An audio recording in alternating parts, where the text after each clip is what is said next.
देवरिया शहर से लइहा हो।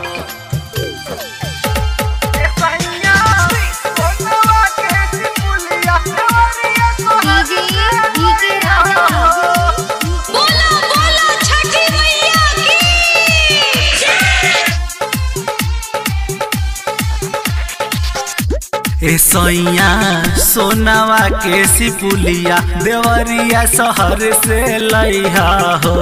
ए राजा सोनावा के सिपुलिया देवरिया शहर से लइहा हो।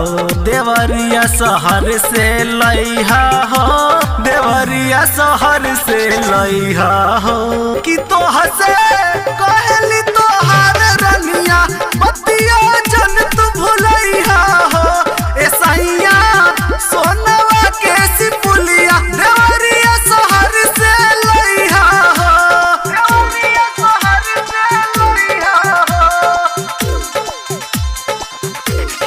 डीजे राजा सोनवा के सिपुलिया देवरिया शहर से लइहा। उखिया कोसी दियरिलिया वाले अंगना में भसूर हो। अंगना में भसूर हो। छठी घाटे जोड़ेला न हथवा तहरा न बाटे लूर हो। सैया तहरा न बाटे लूर हो। देवरिया शहर से लइहा हो। देवरिया शहर से लइहा हो।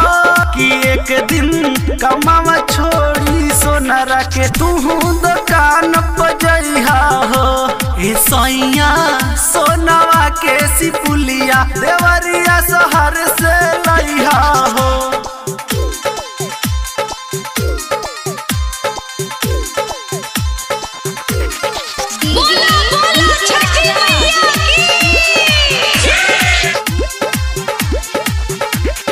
राइटर चंदन बाबू करेले तोहरा से रिक्वेस्ट हो। राजा तोहरा से रिक्वेस्ट हो। नौका डिजाइन में लिहा तू सुपुली सबसे सुपर बेस्ट हो। राजा सबसे सुपर बेस्ट हो। देवरिया शहर से लइहा हो। देवरिया शहर से लइहा हो। छोटन के संग ले आइहा हो।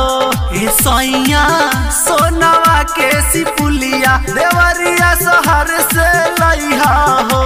देवरिया शहर से लइहा हो। देवरिया शहर से लइहा हो। ए सैया सोनावा के सिपुलिया देवरिया